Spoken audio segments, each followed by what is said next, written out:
Hello student, हम पढ़ रहे थे चैप्टर नंबर 9 रे ऑप्टिक्स का part second reflection of light. Okay, और आज के इस लेक्चर में हम पढ़ेंगे total internal reflection and it's necessary condition and application of total internal reflection. Okay, तो फर्स्ट हम बात करते हैं what is the total internal reflection.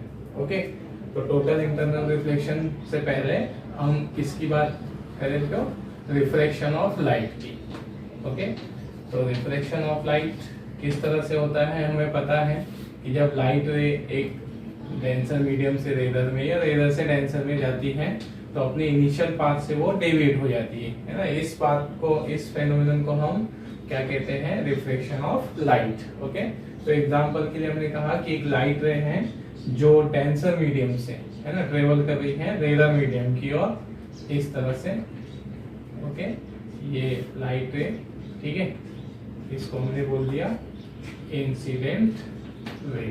ठीक है, ये कहां पर ट्रेवल कर रही है, डेंसर से रेजर की ओर। तो रेजर में जब ये एंटर कर जाएगी तो हमें पता है कि इसका जो इनिशियल पाथ है, इसके इनिशियल पाथ से ये क्या कर जाएगी, है ना, डेविएट हो जाएगी, मुड़ जाएगी। तो इस तरह से हमने कहा कि ये जो है ना वो डेविएशन हुआ है, इसी को हम बोलते हैं रिफ्लेक्शन ऑफ लाइट। ओके, तो यहाँ जो एंगल ऑफ ये हमारी, इसे हम क्या बोलते हैं, it is called reflected ray, है ना। An angle form between the normal and incident ray, it is called angle of incident, and angle form between the reflected ray and normal is called angle of reflection.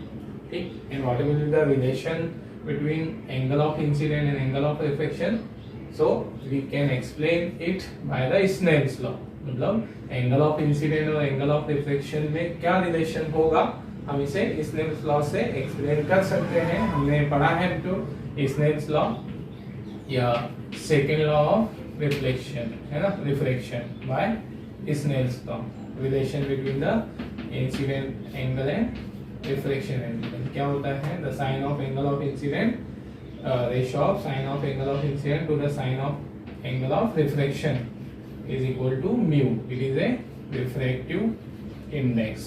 Okay, and it is a constant value. ठीक, मतलब ये medium का refractive index कहलाता है। इसे generally N से भी denote किया जाता है। ओके, और नेक्स्ट अब देखें यहाँ पर रिलेशन साइन आई, हम इसको आगे और एक्सटेंड कर सकते हैं, म्यू साइन आर। ठीक है, म्यू इज ए कांस्टेंट। ठीक, तो म्यू कांस्टेंट होगा, कांस्टेंट रिमूव करेंगे, साइन आई, है ना, इक्वल का साइन चेंज हो जाएगा प्रोपोर्शनल में, साइन आर। तो sine I proportional to sine R, it means I proportional to are.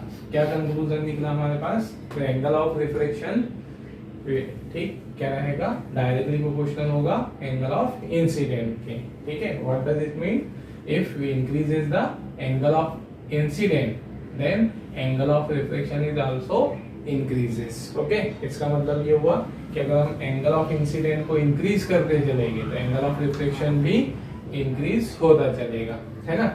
Second case अब हम ले, ठीक है, ये ठीक, सेकेंड केस मैंने light ray, okay, when a light ray passes from denser to rarer, ठीक है, और हम यहाँ पर ठीक एंगल ऑफ इंसिडेंट को इंक्रीज कर देते हैं ना। Second case means I increases, इसको इंक्रीज कर दिया जाता है। ओके, तो आई को इंक्रीज करेंगे मींस ये जो इंसिडेंट रे है, इंसिडेंट रे को हम ऊपर की ओर ऐसे उठाते चल रहे हैं, है ना।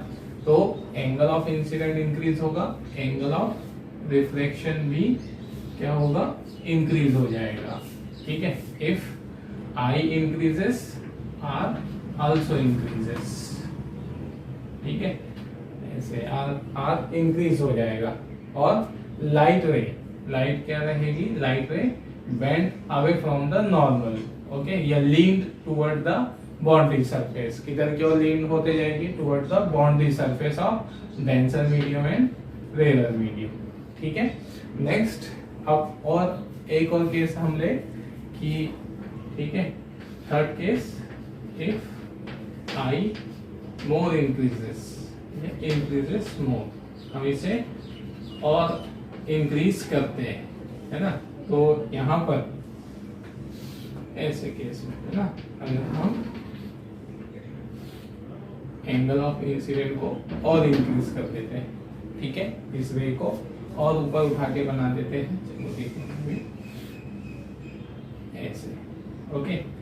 तो इस केस में लाइट रे क्या हो जाएगी, और बेंड हो जाएगी नॉर्मल से। जब वो डेंसर मीडियम में जाएगी तो ये जो रिफ्लेक्टेड रे है ना, नॉर्मल से दूर हट रही, तो ये और दूर हट जाएगी इस तरह से, और क्या हो जाएगी, टेंजेंशियली पास हो जाएगी किसके, रिफ्लेक्टिंग सरफेस के बाउंड्री के, ओके। तो यहाँ पर ये जो हमारा एंगल होगा, एंगल ऑफ रिफ्लेक्शन कितना रह जाएगा, 90 डिग्री, ओके। क्या केस देखते आए हम अभी तक कि एंगल ऑफ इंसिडेंट को हम इंक्रीज करते जा रहे हैं, एंगल ऑफ रिफ्लेक्शन भी इंक्रीज होता जाएगा, और एक ऐसी स्टेट आ जाएगी, ठीक है, जिस स्टेट में एंगल ऑफ इंसिडेंट की किसी पर्टिकुलर वैल्यू पर एंगल ऑफ रिफ्लेक्शन कितना होगा, 90, ओके। तो इसे हम क्या कहते हैं, ठीक है, it is a critical state of reflection, ठीक है, this state is called critical reflection. और ये जो लाइट रे ऐसे पास हुई है ना, सरफेस के टेंजेंशियली, बाउंड्री के टेंजेंशियली, इसे हम क्या कहते हैं, it is called grazing emergence, okay. तो यहाँ पर है ना क्रिटिकल स्टेट ऑफ रिफ्लेक्शन इसे हम कहते हैं। तो क्रिटिकल स्टेट ऑफ रिफ्लेक्शन से हमारा मीनिंग क्या होगा, है ना, एक्चुअल में जो क्रिटिकल स्टेट कहाँ यूज किया जाता है, जैसे हम critical word general life, daily life में भी यूज करते हैं, है ना। तो क्रिटिकल वर्ड का यूज कहाँ होता है, जहां से कोई सडनली कोई चेंज आ जाए, है ना, तो उस स्टेट को हम क्या बोल देते हैं, क्रिटिकल स्टेट कहते हैं। तो इस स्टेट को हमने रिफ्लेक्शन की क्रिटिकल स्टेट कहा, मतलब यहाँ से रिफ्लेक्शन में चेंज हो सकता है, ठीक है, रिफ्लेक्शन का जो फेनोमेना हो रहा है उसमें चेंज हो जाए, मतलब रिफ्लेक्शन हो ही ना, रिफ्लेक्शन खत्म हो जाए, इस तरह से। तो ये this state is called critical state of reflection when the light रे, ठीक है, इज रिफ्लेक्टेड ग्रेजिंगली, ओके, मतलब वो बाउंड्री सरफेस के पैरेलल क्या हो रही है, 90 डिग्री पर रिफ्लेक्ट हो रही है। तो इसे हम क्रिटिकल स्टेट कहते हैं रिफ्लेक्शन की। और जिस एंगल पर, है ना, the angle eight which angle of reflection is 90, it is called critical angle, okay. तो क्रिटिकल एंगल, है ना, इसको हमने प्रीवियस लेक्चर में पढ़ा है, तो ओके। तो अगर नहीं देखा होगा वीडियो तो उसको देख लेना, है ना, it is A also important point, critical angle, okay. तो यहाँ तक, ठीक है, हमने इससे पहले वाले लेक्चर में भी समझा था कि क्रिटिकल एंगल क्या होता है, ऐसे, है ना।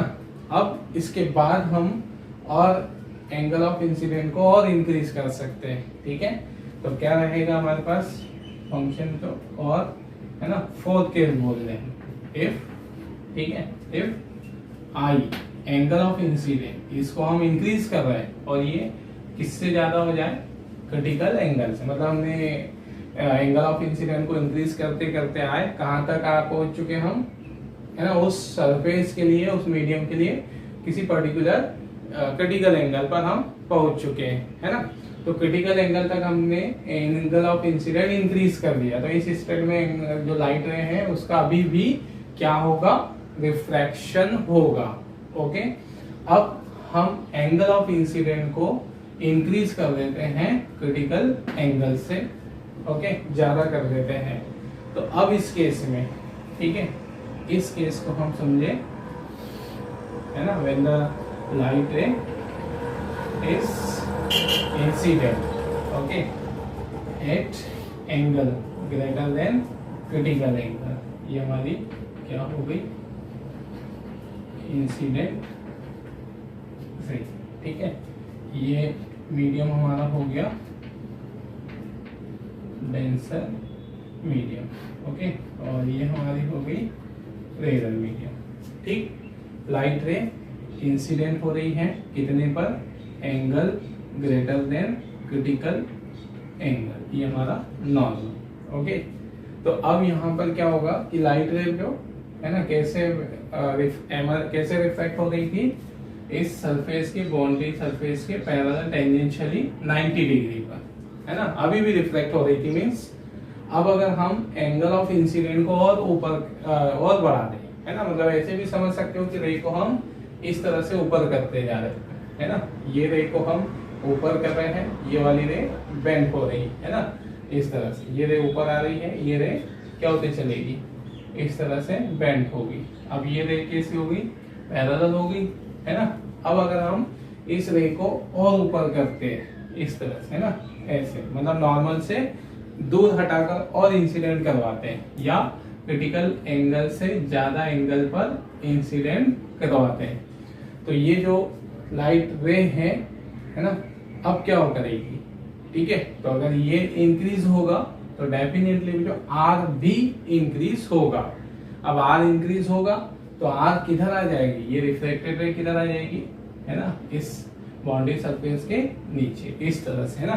तो लाइट रे क्या होगी कि अगर हम एंगल ऑफ इंसिडेंट को और इंक्रीज कर दें तो लाइट रे पहले ऐसी गई थी, इस केस में अब वो एंगल ऑफ रिफ्लेक्शन और बढ़ जाएगा और इस तरह से आ जाएगी, ठीक है। ये हमारी लाइट रे, है ना, मतलब अगर हमने इंसिडेंट एंगल को और इंक्रीज किया, इंसिडेंट रे को और दूर हटाकर इंसिडेंट करवाया नॉर्मल से, तो एक केस ऐसा आएगा कि अगर क्रिटिकल एंगल किससे ज्यादा हो, angle of incident critical angle से ज्यादा हो, तो उस केस में लाइट रे क्या हो जाएगी, रिफ्लेक्ट हो जाएगी, then it is a reflected ray, okay. This ray is called reflected ray, है ना, इंसिडेंट रे, रिफ्लेक्टेड रे। मतलब अब लाइट का रिफ्रैक्शन नहीं होगा, लाइट का रिफ्लेक्शन हो जाएगा, मतलब लाइट रे जिस मीडियम से गई थी उसी मीडियम में वापस आ जाएगी। तो इस फेनोमेनन को हम क्या कहते हैं, रिफ्लेक्शन ऑफ लाइट, और this type of reflection it is called total internal reflection, okay. तो ये जो हमारा हुआ यहाँ पर रिफ्लेक्शन, ये क्या क्या है, टोटल इंटरनल रिफ्लेक्शन है, ओके, जिसे हम शॉर्ट में TIR कहते हैं, ओके।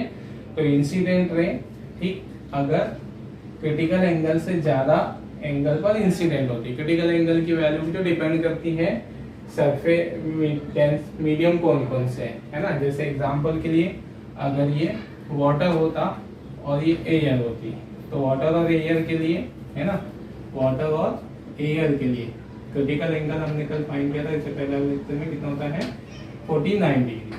मतलब अगर वाटर एयर में, वाटर में चलकर लाइट है 49 से ज्यादा एंगल पर इंसिडेंट हो जाएगी तो वो वाटर में वापस आ जाएगी, है ना, इस तरह। मतलब क्रिटिकल एंगल डिपेंड करेगा कौन से सरफेस, कौन सी मीडियम में डेंसर और रेयर।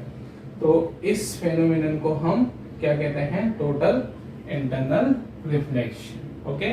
तो टोटल इंटरनल रिफ्लेक्शन मींस, है ना, how can we define it, okay, when a light ray, okay, उसकी डेफिनेशन हम इसी तरह समझ लेते हैं, when a light ray travels from denser to rare medium and incident at angle greater than critical angle, then it returns back in its previous medium.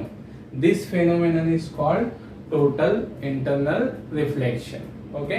और इसे total internal reflection से मीनिंग जो हमारा क्या है, ये हमारा जनरल रिफ्लेक्शन जो होता है लाइट का, ये उससे थोड़ा अलग होता है ना। जैसे जनरल रिफ्लेक्शन हमने क्या पढ़ा कि लाइट रे किसी मिरर पर इंसिडेंट होगी और ऐसे, है ना। तो जो हमने रिफ्लेक्शन पढ़ा है ना, रिफ्लेक्शन और टोटल इंटरनल रिफ्लेक्शन दोनों में डिफरेंस है, ठीक है। क्या डिफरेंस है दोनों में यहाँ पर कि, ठीक है, रिफ्लेक्शन में जो है, अगर हम कहते हैं कि ये नॉर्मल रिफ्लेक्शन होता है ना, नॉर्मल रिफ्लेक्शन होता, जैसे नॉर्मल रिफ्लेक्शन, तो इसमें लाइट एनर्जी क्या हो जाती है, एब्सॉर्ब हो जाती है, light energy is absorb, by reflecting surface.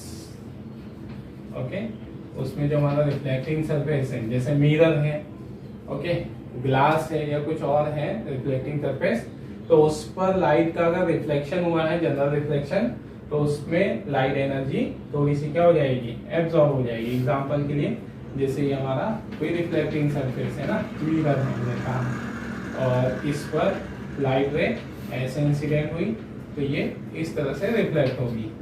Okay, तो अगर हमने कहा कि इस पे 100% लाइट रे इंसिडेंट हुआ है, तो रिफ्लेक्टेड लाइट रे है ना, ये कितना होगा, 95%, 90%, इस तरह से। मतलब परसेंट सिर्फ समझने के लिए दे रहे हैं, ऐसा एग्जैक्टली नहीं कह रहे हैं हम कि 100 पर 95% ही एब्जॉर्प्शन और मतलब ऐसा रिफ्लेक्ट होगा।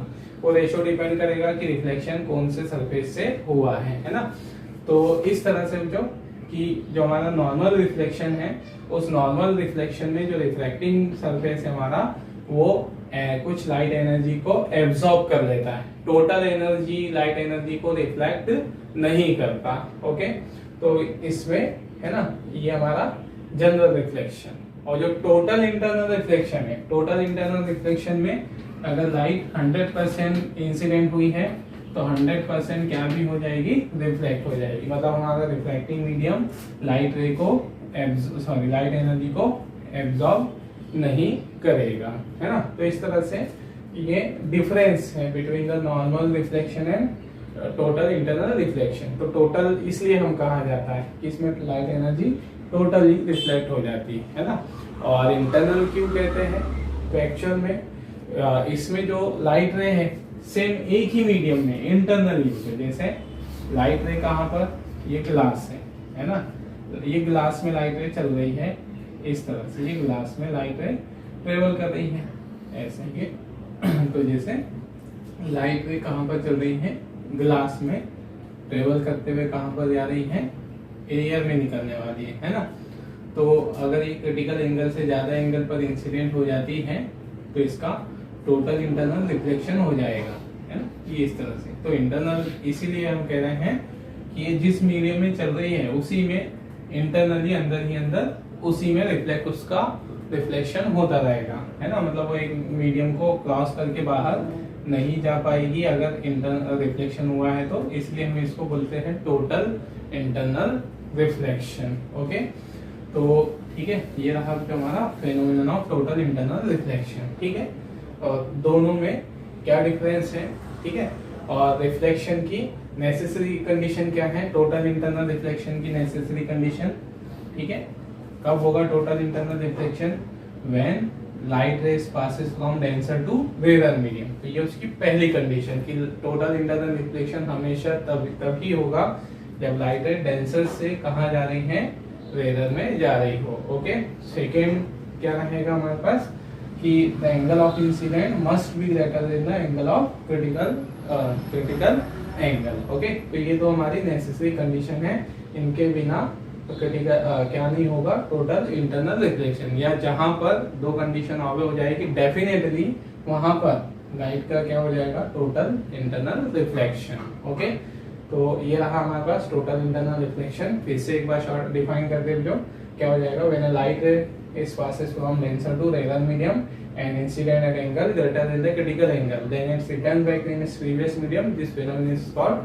reflection of light. And what will be the necessary condition of reflection total internal reflection? The first condition is light ray must be passes from denser to rarer, and second one is the angle of incident must be greater than critical angle. Okay, and next point, what is the difference between normal reflection and total internal reflection. Okay, तो ये है दोनों में difference जो हमने समझा अभी। In normal reflection some part of light energy is absorbed by the reflecting surface. Okay, जो हमारा नॉर्मल रिफ्लेक्शन होता है, उस नॉर्मल रिफ्लेक्शन में लाइट एनर्जी का कुछ पार्ट रिफ्लेक्टिंग सरफेस के थ्रू एब्जॉर्ब कर लिया जाता है, मीडियम के थ्रू एब्जॉर्ब कर लिया जाता है, जिससे रिफ्लेक्शन हुआ है। ओके, और टोटल इंटरनल रिफ्लेक्शन में no light energy is absorbed, ठीक, by the reflecting surface, the light है ना टोटली रिफ्लेक्टेड। ओके, तो ये होगा डिफरेंस। और दूसरा कि है ना, इसकी एक और पहचान क्या है कि इमेज, ओके, मतलब हम कैसे पहचानेंगे बच्चों कि इमेज नॉर्मल रिफ्लेक्शन से बनी है या टोटल इंटरनल रिफ्लेक्शन से बनी है। तो टोटल इंटरनल रिफ्लेक्शन से बनी हुई इमेज, ओके, मोर ब्राइट होती है, मतलब ज्यादा चमकदार होती है, ज्यादा ब्राइट होती है ना, किसकी रिस्पेक्ट में, नॉर्मल रिफ्लेक्शन से। मतलब नॉर्मल रिफ्लेक्शन से अगर कहीं इमेज बन रही हो तो उस इमेज, तो वो इमेज थोड़ी सी हमें डिम लगेगी, थोड़ी सी, है ना, कैसे लगेगी, डल लगेगी, उसमें लाइट कम लगेगा हमें, है ना, मतलब ज्यादा चमकदार नहीं बने होगी। और दूसरा, अगर टोटल इंटरनल रिफ्लेक्शन से इमेज बनी है तो वो ज्यादा चमकदार, ज्यादा ब्राइट होगी। ओके, तो ये रहा हमारे पास टोटल इंटरनल रिफ्लेक्शन। ओके, तो यहाँ पर इसमें, है ना, नोट करने वाली बात तो डेफिनेशन और नेसेसरी कंडीशन, है ना। और ये जो बोर्ड एग्जाम में पूछा जाने वाला क्वेश्चन है 2 नंबर में, 3 नंबर में, define the total internal reflection and write the necessary condition और essential condition of total internal reflection. Okay, तो इसमें, ठीक है, यहाँ डेफिनेशन और ये हम लिख चुके हैं, जो कंडीशन समझी है, और ये डायग्राम उसका सिर्फ इतना ड्रॉ करना है ना, ठीक है। ये डायग्राम में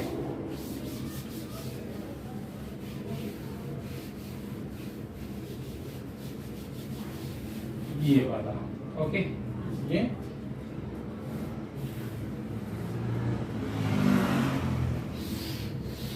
इस तरह से, ठीक है। ओके, फिर नेक्स्ट, है ना, हम देखते हैं इसकी एप्लीकेशंस। ओके,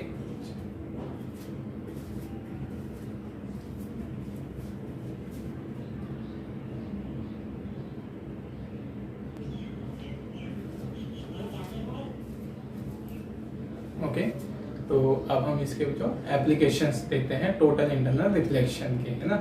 तो वैसे तो जो टोटल इंटरनल रिफ्लेक्शन का जो फिनोमेनन है ना, प्रॉपर्टी का यूज बहुत जगह पर किया जाता है, लेकिन हम अकॉर्डिंग टू सिलेबस इसके मेनली 2 यूजेस यहाँ पर, 2 एप्लीकेशंस हम पढ़ेंगे in formation of total reflecting prism, working of total reflecting prism, and second one is in working of optical fibre. Okay, तो फर्स्ट हम बात करते हैं यहाँ पर टोटल रिफ्लेक्टिंग प्रिज्म की। ओके, तो टोटल रिफ्लेक्टिंग प्रिज्म जो क्या होता है या कैसे बनाया जाता है ना, जनरली जो हम प्रिज्म देखते हैं तो हमें पता ही है, प्रिज्म इस तरह की, है ना, कांच की बने हुए हैं, रिफ्लेक्टिंग सरफेस, ट्रायंगुलर शेप में रिफ्लेक्टिंग मीडियम होता है ना।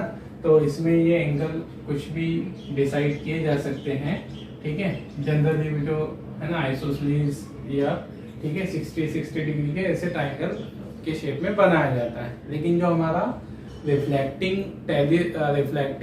प्रिज्म है ना, तो रिफ्लेक्टिंग प्रिज्म का कंस्ट्रक्शन कुछ इस तरह से किया जाता है कि इस प्रिज्म का एक एंगल, 2 रिफ्लेक्टिंग सरफेस के बीच का एक एंगल कितना रहेगा, 90 डिग्री, और जो रिमेनिंग एंगल होंगे वो कितने के होंगे, 45 डिग्री के।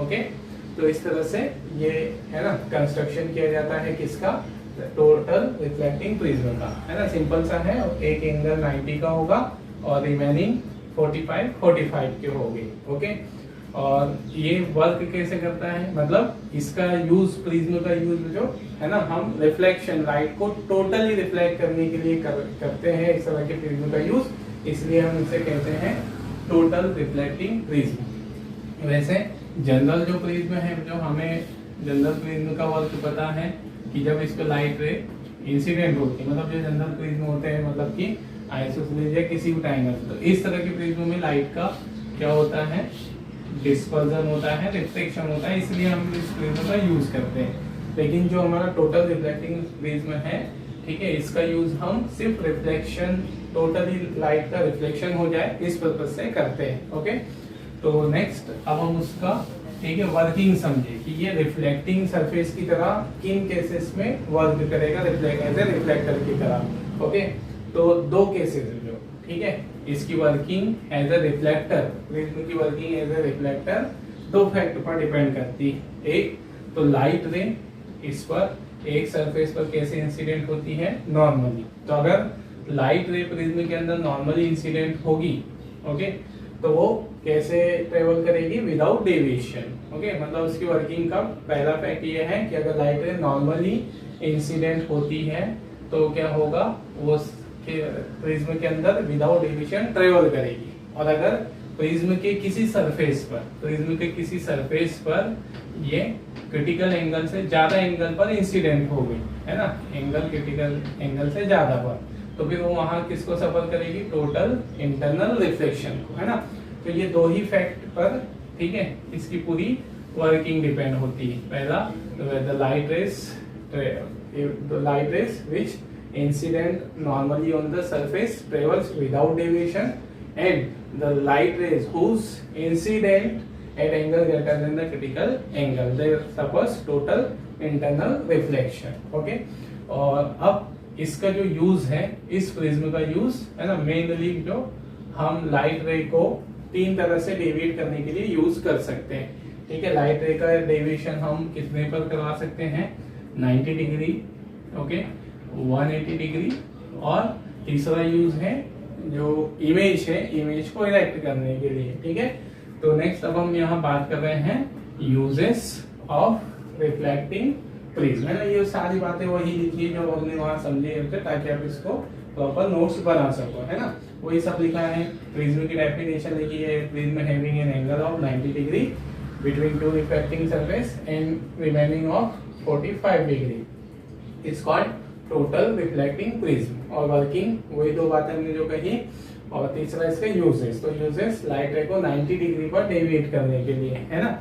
मतलब प्रिज्म तो जो हमारा एक ही है, लेकिन हम इसका यूज अलग अलग तरीके से कर सकते हैं। कभी लाइट रे को 180 पर डेविएट करवाने के लिए, कभी लाइट रे को 90 पर, है ना, इस तरह से। ओके, तो हम उसके यूजेस अब समझ रहे हैं कि when it's deviate the light raise 90 degree. Okay, मतलब ये लाइट रे को 90 डिग्री पर कब डेविएट करेगा और कैसे करेगा। ओके, तो फर्स्ट समझ लेते हैं यहाँ पर कि लाइट रे अगर इस किसी सरफेस पर नॉर्मली इंसिडेंट होती है ना, तो लाइट रेज इंसिडेंट नॉर्मली ऐसे, है ना, ये नॉर्मली इंसिडेंट हो रही है ये वाली लाइट रेज, तो यहाँ पर, ठीक है, कितने एंगल पर इंसिडेंट होगी उसका, है ना, अगले सरफेस प्रिज्म के अंदर जब एंटर करेगी तो कैसे चलेगी, विदाउट डेविएशन। अभी हमने समझा यहाँ पर the light rays which incident normally on the surface of prism it travels without deviation. तो ये विदाउट डेविएशन ट्रेवल करेगी प्रिज्म में। ओके, और अब ये है ना, next then it incident on next surface, जिसको हमने नाम दे दिया तो यहाँ पर एक्स, अगले सरफेस पर जाकर इंसिडेंट हो जाएगी। और अगर नेक्स्ट सरफेस पर ये क्रिटिकल एंगल से ज्यादा एंगल पर इंसिडेंट हो जाती है तो फिर ये टोटल इंटरनल रिफ्लेक्शन को सफर करेगी। ओके, तो चलिए अब हम यहाँ देखते हैं कि ये कितने एंगल पर इंसिडेंट हुई है ना। तो ये जो इस तरह से हम समझे, ये वाला एंगल कितना है, 90 है। ठीक है, ये एंगल हमारा कितना हो गया, चलिए इसको हम यहां समझते हैं।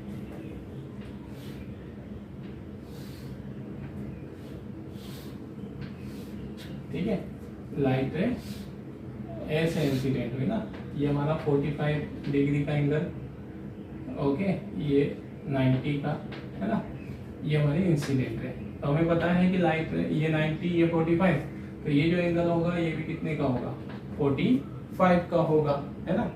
अब नेक्स्ट यहाँ पर जो ये इस तरह से, है ना, हम नॉर्मल ड्रॉ करते हैं। ये टोटल एंगल कितने का होगा, ये वाला, है ना, इधर नॉर्मल ड्रॉ किया हमने इस सरफेस पे। ठीक है, ये नॉर्मल है, तो नॉर्मल ये जो एंगल बनाएगा इस तरह से, ये पूरा वाला एंगल ये कितने का होगा, है ना, सरफेस पे 90 का एंगल होगा। ठीक है, तो उसमें से ये वाला एंगल हमारा कितना हो गया, ये एंगल हो गया 45। तो जो रिमेनिंग एंगल है ये भी कितना हुआ, 45 डिग्री का हुआ।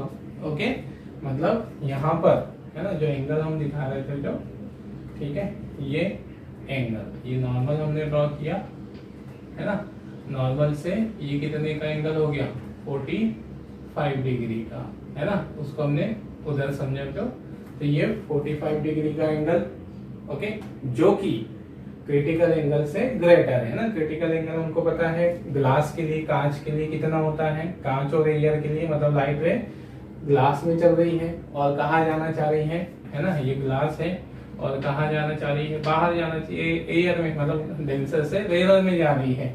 और ग्लास और एयर के लिए हमने पढ़ा था क्रिटिकल एंगल कितना होता है, 42 डिग्री। तो लाइट रे यहाँ पर कितने डिग्री से, 42 से ज्यादा पर इंसिडेंट हुई है 45 से, तो फिर उसका क्या होगा, टोटल इंटरनल रिफ्लेक्शन। और टोटल इंटरनल रिफ्लेक्शन होने के बाद वो लाइट रे जितने एंगल पर इंसिडेंट हुई है ना, उतने एंगल पर रिफ्लेक्ट हो जाएगी। तो ये इस तरह से ये यहाँ, ठीक है, ये भी 45 डिग्री का एंगल, ठीक। और फिर इस सरफेस पे तो यहाँ डेविएशन नहीं होगा, क्योंकि यहाँ लाइट रे कैसे इंसिडेंट हुई है, नॉर्मली। तो हमें पता है कि नॉर्मली लाइट रे जब सरफेस पे इंसिडेंट होती है तो विदाउट डेविएशन वो पास हो जाती है, रिफ्लेक्ट हो जाती है ना, मतलब यहाँ लाइट रे एमरजेंट हो जाएगी बाहर, 90 डिग्री के एंगल पर इंसिडेंट हुई तो विदाउट डेविएशन हो जाएगी, ठीक है। तो इस तरह से क्या देखा हमने कि लाइट रे जो है ना, लाइट रे, एक और लाइट रे हम ड्रॉ कर दे यहाँ पर, ठीक है, इस तरह से ये 45, ये 45, ठीक। तो लाइट रे कैसे डेविएट हो गई, है ना, मेन उसका चाप देखो कितने पे बेंड हो गई, 90 डिग्री पर बेंड हो गई। तो ये कैसा डेविएशन हुआ, डेविएशन बाय 90 डिग्री, है ना।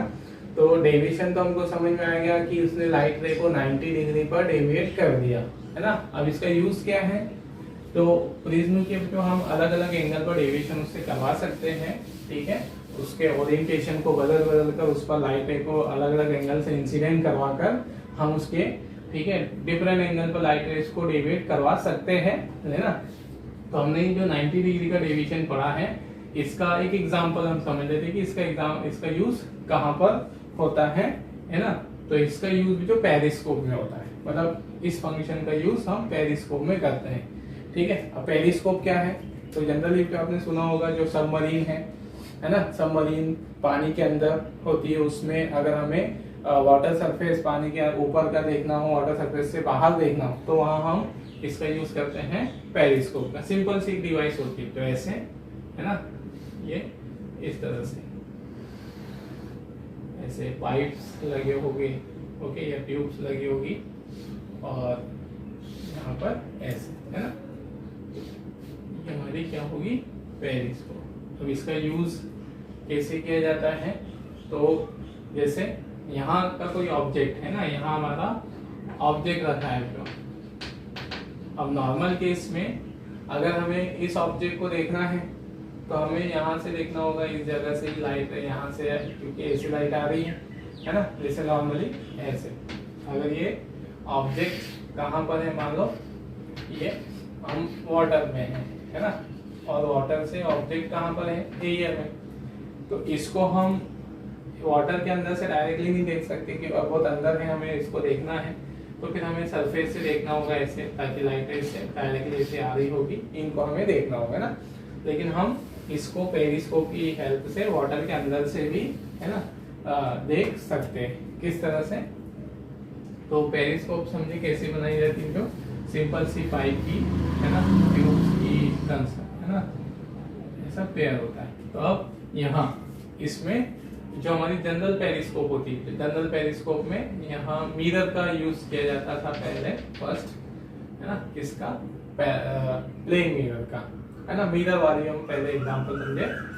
और फिर दूसरा, यहाँ एक मिरर लगा दिया जाता है ऐसे, इसके कॉर्नर्स पे, ये हमारा प्लेन मिरर है, और ये प्लेन मिरर M2, है ना, और यहाँ से हम इसको देख रहे होते हैं, ठीक। तो जो ऑब्जेक्ट रखा है, ऑब्जेक्ट से चलने वाली लाइट रेज ये मिरर पर इंसिडेंट होती है, मिरर इन्हें यहाँ रिफ्लेक्ट करता है, ओके, इस तरह से, और फिर ये मिरर से इधर की ओर रिफ्लेक्ट हो जाती है, और कहाँ पर इंसिडेंट हो जाती है, हमारी आंख पर पहुंच जाती है। तो हमें वो ऑब्जेक्ट दिखने लग जाता है ना।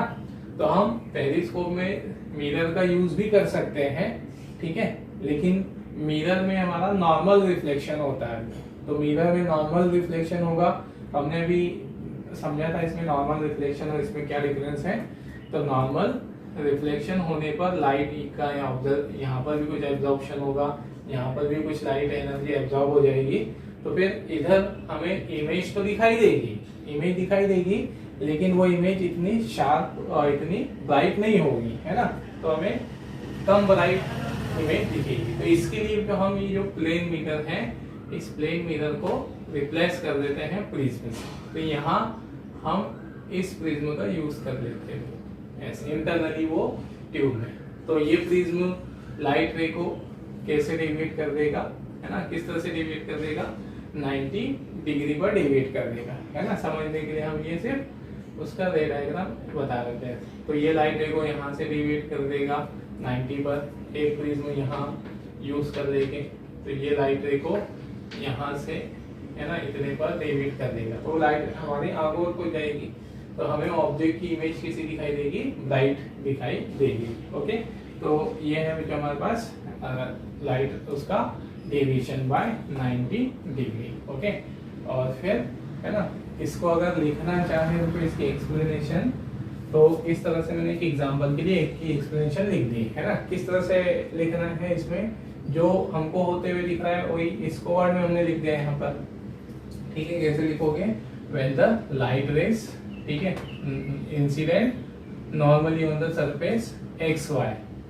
दे travels without deviation inside the prism and incident on surface xz at angle greater than critical angle and suffers total internal reflection and incident on surface yz normally and emerges out without deviation. Hence a total deviation of 90 degrees is produced in the light rays. Okay, तो ये simple सा उसको लिखने का तरीका है। Okay, तो ये रहेगा हमारा deviation of light ray by 90 degree. Okay, है ना, और इसके यूजेस अब हम उसका डेविएशन देखते हैं।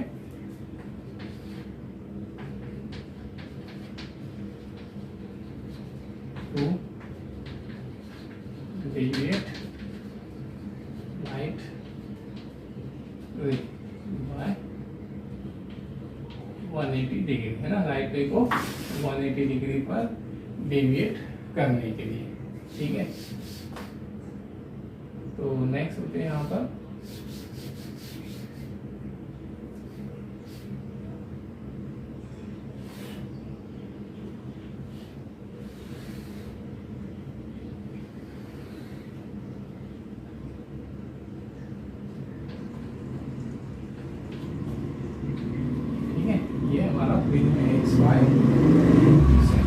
ठीक है।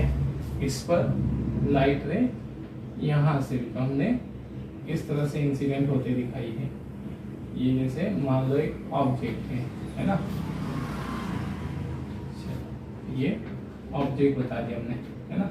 तो इससे ये दो पॉइंट हैं, इनसे लाइट रे ट्रेवल करेगी और सरफेस पर इंसिडेंट होगी। तो ये पहली लाइट रे, है ना, सरफेस एक्स जेड पर कैसे इंसिडेंट हुई है, एक्स जेड पर नॉर्मली इंसिडेंट हुई है।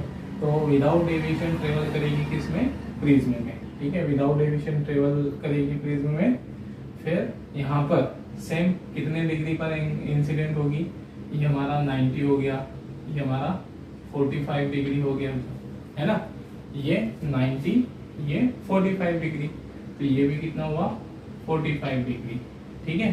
अब इस पे हमें नॉर्मल ड्रॉ करते हैं, तो ये टोटल एंगल कितना हुआ 90, है ना, ये 90 हो गया ये वाला एंगल, इस तरह से यहाँ समझे इसे, चलिए ओके, इधर समझ लेते हैं उसको, इतना पार्ट ड्रॉ करो बस, ठीक है।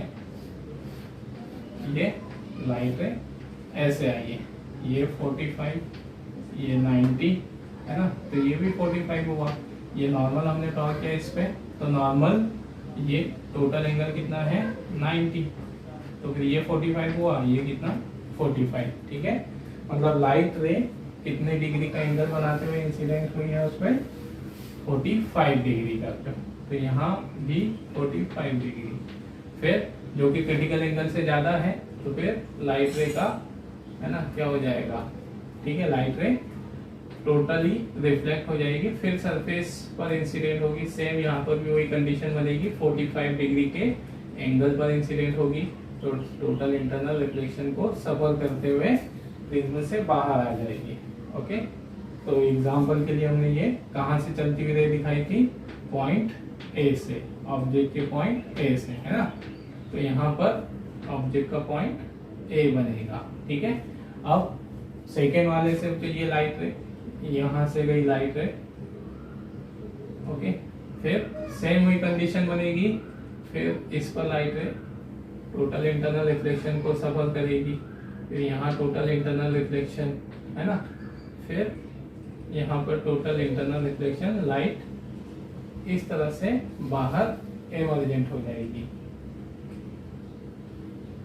ओके, तो ये ऑब्जेक्ट का पॉइंट बी बन जाएगा। तो ये हमें क्या दिखाई देगा, इस तरह से, ठीक है। तो लाइट रे का डेविएशन कैसा हुआ, है ना, समझ में आया। फिर से देख ले एक बार, लाइट रे ऑब्जेक्ट से चली हुई जो 45 डिग्री से ज्यादा एंगल पर इंसिडेंट होगी, ठीक है, फिर टोटल इंटरनल रिफ्लेक्शन को सफर करेगी, और फिर अगेन इस सरफेस पे 45 डिग्री से ज्यादा एंगल पर इंसिडेंट होगी और किसको सफर करेगी, टोटल इंटरनल रिफ्लेक्शन को, और यहाँ इस सरफेस पे नॉर्मल इंसिडेंट होगी विदाउट डेविएशन, बाहर आ जाएगी, है ना। तो ये टोटली, ठीक है, अगर हम लाइट रे का डेविएशन देखें, है ना, कंप्लीट डेविएशन देखें तो कैसा हुआ। ओके, लाइट रे जिस डायरेक्शन से गई थी उसी डायरेक्शन में क्या आ गई, रिटर्न आ गई। तो ये कितना डेविएशन हुआ, 180 डिग्री, है ना। इसका एग्जांपल, इस फेनोमेनन का यूज कहाँ होता है, ठीक है, ठीक। तो इसकी एक्सप्लेनेशन, है ना, इसकी एक्सप्लेनेशन भी वही लिख सकते हैं आप, अगर लिखना हो तो क्या हो जाएगा, when the light rays travels from the object enter incident on the surface xz, normally they travels without deviation inside the prism, and an incident on surface xy at angle greater than critical angle and suffers total internal reflection and travels toward the surface yz and incident on surface yz at angle greater than critical angle and suffer total internal reflection and moves, है ना, bend toward the surface xz and an incident on the surface and normally and emerges out without deviation, hence a complete deviation of 180 degrees produced, ठीक, in the light raise. Okay, जैसे ये हमने लिखा है, ये इस वर्डिंग से जो आप उसको, है ना, इसी की तरह से लिख देना, है ना। एक मैंने लिख दिया है एग्जांपल के लिए, नेक्स्ट आप इसको, है ना, एक्सप्लेनेशन देख लेना, ठीक है। अब इसका यूज कहाँ पर होता है, तो ठीक है, इसका यूज होता है इन, ठीक है, दिस प्रिज्म या this function is use in binoculars. Okay, जो बाइनोक्यूलर्स होती है जो, उसमें इसका यूज होता है। बाइनोक्यूलर्स कैसे, जैसे दूरबीन जो है तो आपने देखी होगी इस तरह से, है ना। तो यहाँ पर जो हमारी, है ना, बाइनोक्यूलर्स होती है, उनसे हम ब्रॉड व्यू देखने के लिए, ठीक है, ऐसे हम इनको देखते, लाइट रे, है ना, इस तरह से, ये छोटी छोटी सी ट्यूब्स, है ना, मतलब ये हमारी, फिर ये, ठीक है, लेंस किधर की ओर होते हैं, ये हमारे ऑब्जेक्टिव लेंस ऑब्जेक्ट की तरफ होते हैं, ब्रॉड, इनको ज्यादा ब्रॉड रखा जाता है ताकि ज्यादा व्यू हम देख सके ना, बड़ा व्यू देख सके, इसलिए इनके बीच की डिस्टेंस ज्यादा रखी जाती है ना। और ये वाले जो लेंसेस हैं, ये वाले, है ना, आई लेंस, ये हमारी आंखों पर होते हैं, ठीक है, लेंसेस होते हैं, है ना। तो ये इनकी बीच की डिस्टेंस कम रखी जाती है, ठीक है, कम रखी जाती है ताकि हमारी आंखों पे बिल्कुल, है ना, मतलब आंखों के बीच की डिस्टेंस जितनी है, ये इनके बीच की डिस्टेंस तो इतनी रखते हैं। तो अब लाइट रे पे यहाँ से मान लो अगर सीधे सीधे आ रही होगी तो यहाँ टकरा के यहाँ रुक जाएगी। ओके, इधर की लाइट पे यहाँ आएगी, यहाँ रुक जाएगी। हमारे पास हमारी आंखों तक सिर्फ ये वाली लाइट है डायरेक्ट पहुंच पाएगी। तो फिर हमें तो पूरी लाइट रेज देखनी है ना, पूरे ऑब्जेक्टिव लेंस से जो अंदर लाइट रेज आ रही है पूरी। तो फिर हमें यहाँ की लाइट रेज को कहाँ पर भेजना होगा, इस तरह यहाँ भेजना होगा। ओके, तो फिर इस तरफ जो यहाँ पर इसका यूज करते हैं, समझना थोड़ा सा मैं रफ डायग्राम बनाऊंगा जो, ठीक है, अंडरस्टूड कर लेना, ठीक है, एग्जैक्ट डायग्राम बनाना है ना इतना। चलिए ठीक है, तो पहले ये जो लाइट रे आई है हमारे पास, जैसे अगर यहाँ प्रिज्म नहीं होता तो ये यहाँ टकरा जाती और हमारी आंखों तक नहीं पहुंच पाती। तो हम यहाँ इस लाइट रेस को ऐसे एक प्रिज्म में, है ना, यहाँ पर ये ऐसा एक प्रिज्म यूज कर लिया तो ये लाइट रेस को क्या कर देगा, ये ना, ये लाइट रेस को 180 पर बैंड कर देगा। ठीक है, फिगर समझ जाना, ऐसे ये इधर बेंट हो गई, ठीक, इस तरह से, है ना, ये लाइट रे यहाँ बेंट हो गई कितने पर, 180 पर। ठीक है, फिर इधर वाली लाइट रे अब ये जो आई है इसे एक दूसरे प्रिज्म पर इंसिडेंट करवा लिया जाता है ऐसे। तो ये प्रिज्म पर हो जाएगी और फिर से ये प्रिज्म उसको कितने पर बेंड कर देगा, 180 पर, है ना, इस तरह से। मतलब समझ में आया, दो प्रिज्म पे। थोड़ा सा इसको क्लियर बना देता हूं मैं। एक प्रिज्म ये है ना, तो लाइट रे पहले प्रिज्म पर आई और ये उसको 180 डिग्री पर बेंड कर देगा ऐसे। फिर ये कहाँ पे पहुंच जाएगी बेंड होकर, दूसरे प्रिज्म पर, है ना।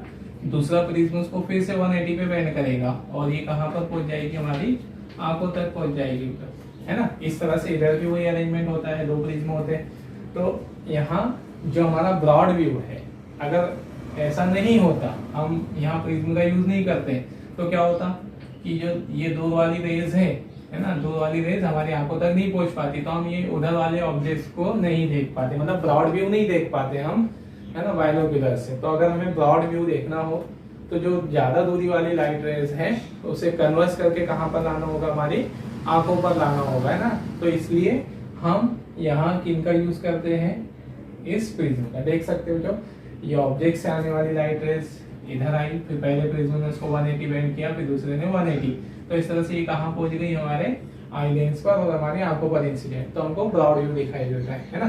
तो ये प्रिज्म कहाँ यूज होता है, हमारा बाइनोक्यूलर्स में। ठीक है, ये सिर्फ समझने के लिए हमारे पास, ठीक। और तीसरा एग्जांपल भी देख लेते हैं यहीं पर ना, ये क्या है,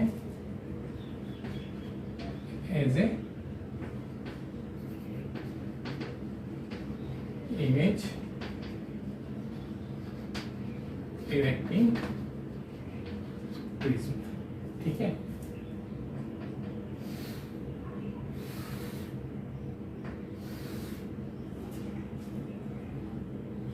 चलिए इसको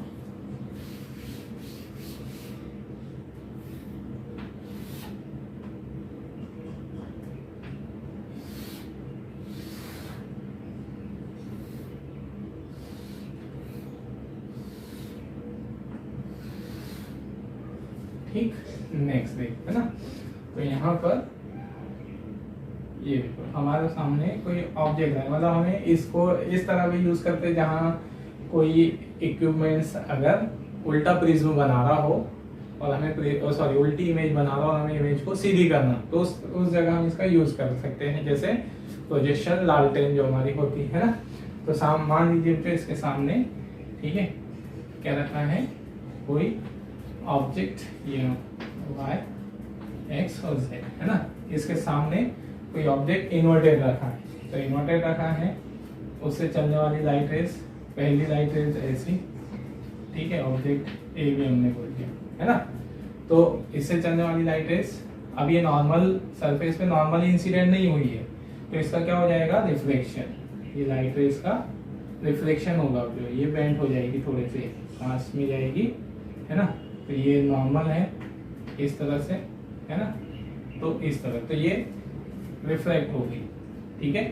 फिर नेक्स्ट ये वाली लाइट रेज, अब इस जगह पे ये इंसिडेंट होगी, तो कितने पर इंसिडेंट हो जाएगी, ग्रेटर देन क्रिटिकल एंगल, है ना। मतलब प्रिज्म को इस तरह से लाइट रे ऐसे अरेंज करेंगे, फिर से वही हम एंगल से समझ सकते हैं, आप अंडरस्टूड कर जाओ, है ना, हम ऊपर देख चुके हैं। तो यहाँ इसका पहले सरफेस पे इंसिडेंट हुई, यहाँ रिफ्लेक्शन हो जाएगा 45, अगले सरफेस XZ पर इंसिडेंट होगी, कितने पर, 45 डिग्री पर, ओके। तो 45 डिग्री पर फिर से यहाँ इसका क्या होगा, टोटल इंटरनल रिफ्लेक्शन होगा, ओके। और टोटल इंटरनल रिफ्लेक्शन के कारण ये इस सरफेस पर आएगी, ठीक है। अब यहाँ से लाइट रे वापस ग्लास से क्या आ रही है, एयर में, तो नॉर्मल से क्या होगी, दूर हटेगी और ये इस जगह आ जाएगी, ठीक है, ऐसे, है ना। अब सिमिलरली पॉइंट ए से चलने वाली लाइट रे, ऑब्जेक्ट के पॉइंट ए से, तो पॉइंट ए से लाइट रे चली, इसका भी रिफ्लेक्शन होगा, ये इस तरह, ये भी 45 डिग्री से ज़्यादा एंगल पर इंसिडेंट होगी, है ना। फिर इसका भी टोटल इंटरनल रिफ्लेक्शन होगा और ये, ठीक है, यहाँ इनसे थोड़ा सा फिगर समझ लेना, तो ये ऐसे, ओके। अब ये फिर ग्लास से कहाँ निकल रही है, एयर में, तो नॉर्मल से क्या होगी, दूर हटेगी, ये हमारा नॉर्मल है ना, नॉर्मल से दूर हटेगी, तो ये इस तरह से आ जाएगी। तो हमने क्या देखा, ये जो हमारा ऑब्जेक्ट था यहाँ, ये ऑब्जेक्ट के पॉइंट बी से, है ना, बी से चलने वाली लाइट रे यहाँ क्या बनाएगी, ऑब्जेक्ट का पॉइंट बी, और ये ए से चलने वाली लाइट रेस यहाँ ऑब्जेक्ट का क्या बनाएगी, पॉइंट ए। तो ऑब्जेक्ट का पॉइंट ए ऊपर बन गया, बी नीचे। तो ऑब्जेक्ट की इमेज, अगर ऑब्जेक्ट इन्वर्टेड होगा, सामने इमेज इन्वर्टेड बनी होगी, तो उसकी इमेज कैसी दिखेगी हमको, सीधी प्रिज्म से, है ना। तो इसका एग्जांपल, मतलब अगर कोई इंस्ट्रूमेंट हमारा, है ना, इमेज इन्वर्ट करके बना रहा है, तो अगर हमें इमेज को सीधी करना हो तो हम वहाँ इसका यूज कर सकते हैं वीडियो, ठीक है। तो एग्जांपल, है ना, ये कहाँ यूज होता है, this prism is used in projection लालटेन, ओके। मतलब जो प्रोजेक्टर होते हैं, जो प्रोजेक्टर में इमेज अगर इन्वर्टेड बनती है, उसे सीधा स्क्रीन पर सीधा बनाना हो, तो हम वहाँ किसका यूज करते हैं, प्रिज्म का, ओके। तो ये रहेगा हमारा application of total internal reflection की फर्स्ट एप्लीकेशन हमने देखी, टोटल रिफ्लेक्टिंग प्रिज्म, है ना। उसकी वर्किंग, उसके यूजेस कहाँ कहाँ होते हैं, है ना। तो जैसे इसमें भी तो मैंने एक ही एक्सप्लेनेशन लिख दी है, अगर आप इसकी लिखना चाहते हो तो लिख सकते हो, ओके। चलिए, फिर रहेगा हमारा ऑप्टिकल फाइबर, इसको हम नेक्स्ट वीडियो में देखेंगे। चलिए।